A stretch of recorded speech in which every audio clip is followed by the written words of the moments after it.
Congratulations, you made it to the fantasy football playoffs. And now it's time to set the perfect lineup so you can make it to week 16. So for that, we've brought in SI's senior fantasy analyst, Michael Fabiano, to help us make all the best start-sit decisions. All right, Fabs, it really matters now. We just have to win out. We just have to win the next few weeks. Easy, super easy, right? Who are we starting at quarterback? Let's start Brock Purdy. I mean, he's been hot, very hot over the last few weeks. He's really only had one bad game over the last month, which was against Seattle. He's got the Cardinals this week. It's a really good matchup. They're giving up right around 18 fantasy points per game to quarterbacks. Brock Purdy, Mr. Irrelevant. I guess we can't call him that anymore. Not only a star in real football, but in fantasy as well. I've got him ranked in my top 8 this week. And listen, Matthew Stafford has been the bane of my existence, Jen. He has been a sit-em here for the last 2 weeks. So you know that old saying, if you can't beat him, join him? Start him this week. Listen, Stafford's been great. 3 straight games, over 20 fantasy points, 2 times against really good defenses. Now he's got the Commanders. They are just awful against quarterbacks. They've allowed 9 touchdown passes, 24.7 points per game to quarterbacks since week 11.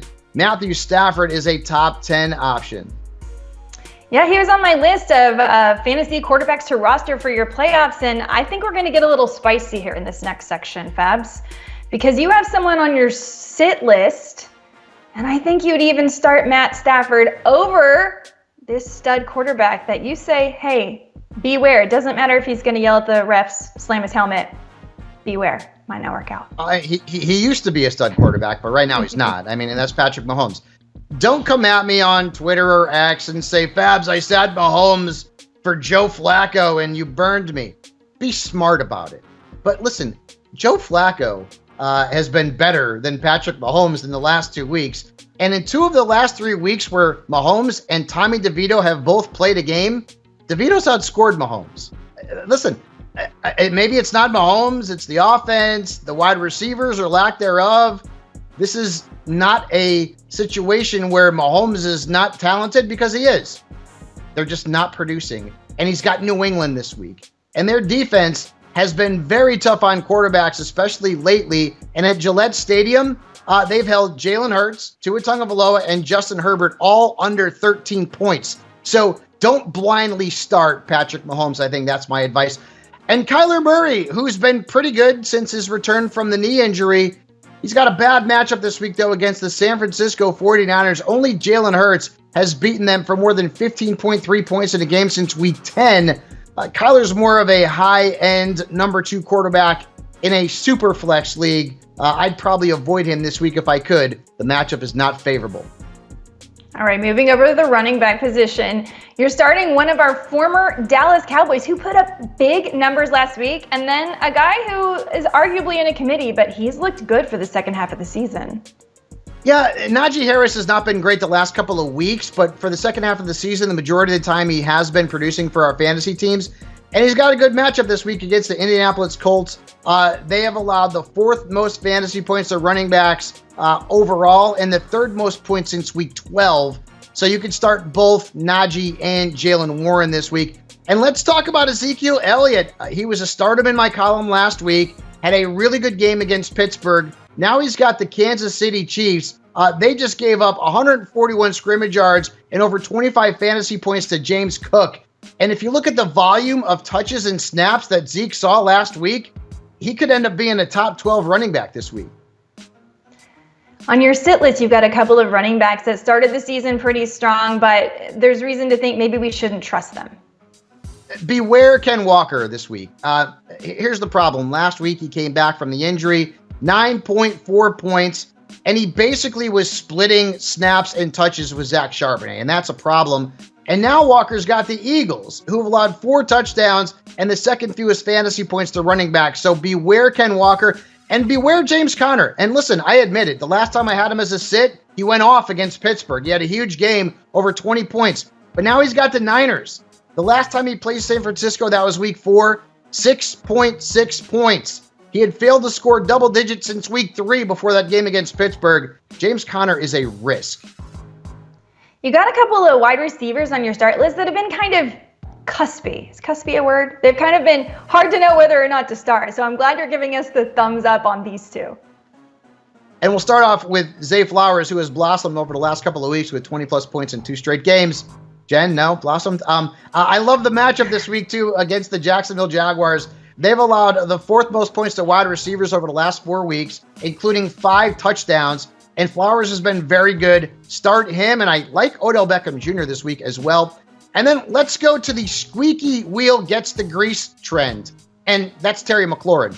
Remember before the bye, he said, well, I was out there getting in some good cardio. That means throw me the damn football. And I think this Rams-Commanders game could be a high-scoring game. The Rams have allowed the 7th most points to receivers over the last 4 weeks. McLaurin should be getting targeted this week to, again, grease that squeaky wheel. Start Terry McLaurin. I'm giving you an F1 for those jokes. Yeah? No? Okay. F? Who you? Wouldn't be the first F I got. McLaren? No? Okay. Who are you sitting at wide? All right. Yeah, so right over little car joke. Little car humor. Come on. Right over my head. Who are you sitting at wide receiver this week? It looks like a couple of guys that we drafted pretty high on draft day, but maybe it's time to just let those dreams go and just say it's just not their year. And we'll start with Chris Godwin. He had an okay game last week, but he has scored single digits in 5 of his last 6 games. The matchup this week is not great against the Green Bay Packers. They've allowed 8 touchdown catches to wide receivers this season, not to mention the 8th fewest points. So Godwin's a risky flex at best. And the same goes with T. Higgins. I mean, T. Higgins has done nothing, right? I mean, he's had maybe 1 or 2 good games all season long. Last week, the catches were minimal. And you look at the matchup here against the Vikings, they've allowed 1 touchdown to a wide receiver over the last 4 weeks, including the 6th fewest fantasy points to the position over that time.